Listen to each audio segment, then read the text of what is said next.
Hello बच्चों, let's see this question. The question says, which among the following statement is incorrect regarding mass? Question कह रहा है कि इस चारों ऑप्शन में से कौन सा ऑप्शन मास के रिगार्डिंग स्टेटमेंट जो है वो गलत है।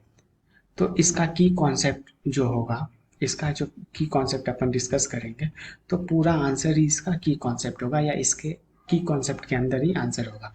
तो देखो, मास का एसआई यूनिट क्या होता है? एसआई यूनिट ऑफ मास क्या होता है? किलोग्राम। ये बात सही है, मतलब किलोग्राम केजी। तो पहला वाला ऑप्शन तो सही है, मतलब इनकरेक्ट बोल रहा है तो ये फिर गलत है। ठीक है।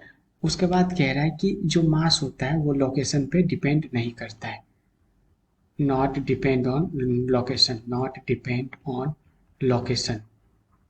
ठीक है। तो ये वाला ऑप्शन भी गलत है, क्योंकि इसमें इनकरेक्ट बोल रहा है तो उल्टा होगा। अच्छा, मास जो होता है किसी भी सब्सटेंस का या किसी भी मटेरियल का बेसिक प्रॉपर्टी है। ठीक है, हम लोग कोई भी सब्सटेंस के बारे में पूछते हैं तो उसका मास जरूरी पूछते हैं, तो ये भी गलत स्टेटमेंट हो गया।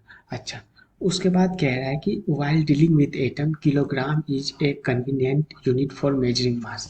अच्छा, जब हम लोग एटम से डील कर रहे होते हैं तो उस वक्त एक मतलब एक एटम का मास हम लोग किलोग्राम में नहीं नापते। एक एटम का मास किस में नापते हैं? एएमयू में। ठीक है, एटम का मास एएमयू में नापा जाता है, किलोग्राम में नहीं नापा जाता है। तो ऑप्शन डी जो है एक्चुअल में गलत है, लेकिन आंसर के हिसाब से मतलब इनकरेक्ट बोल रहा है, तो आंसर डी सही हो जाएगा। तो hence option number D is the right answer. Hope you understood it well. Best of luck.